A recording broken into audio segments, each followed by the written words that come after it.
it's late at night. So I left at that particular time.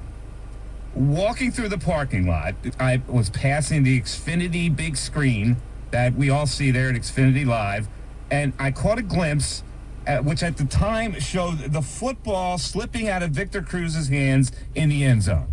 I never saw that Cruz got hurt on the play, and then by then I was rushing out of the parking lot, get to the subway. I was out of vision of the screen. So I never saw him even fall down on the ground. The only information I had in my head was that he had dropped a crucial pass in the end zone. And so my tweet, as we often do, tweaking the other side and doing the patronizing Eagle fans and tweaking the enemy fans, my tweet was intended to be a typical Eagle Giants back and forth fan dialogue to infer that because Cruz dropped the ball, he was no longer one of the team's top receivers, a point that I had alluded to prior to the season. I had talked about Cruz taking a step down. So when you saw the over that was in the tweet, that's really what I meant from it, because I had no idea he had even gotten hurt.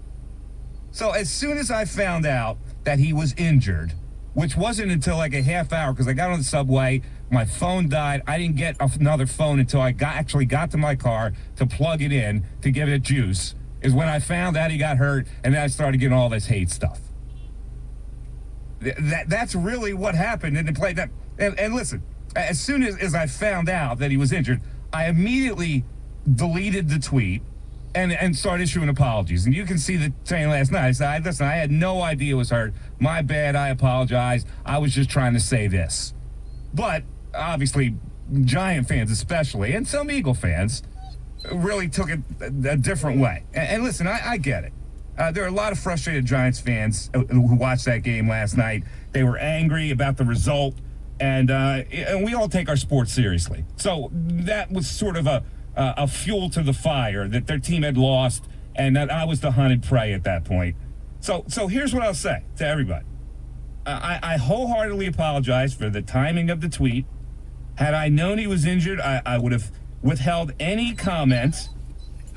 I never, ever have or would make light of any player injury.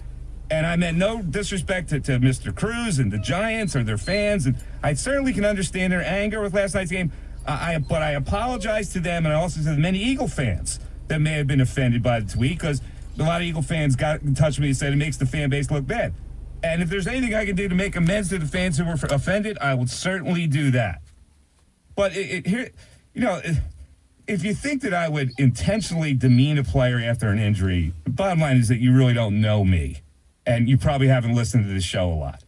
And so the people who are out there sending me this vile hate mail, well, you're going to believe what you want to believe, and I can't do anything about that.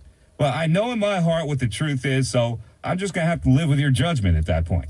And that's exactly what happened last night. I did not see Victor Cruz get injured because I was in transit through the parking lot trying to get to a subway station to get to my car, which was in Center City, to get it out of a lot before I couldn't get it out of a lot. And that's the way it rolled. And I know the stuff I've been getting today is just, and even from media people in New York, it's just like craziness. So that's what you believe. That's what you believe. I just laid it out there for you. That's exactly what happened. That's a God's honest truth. And so we'll proceed from there. Now, here's the important stuff. The game.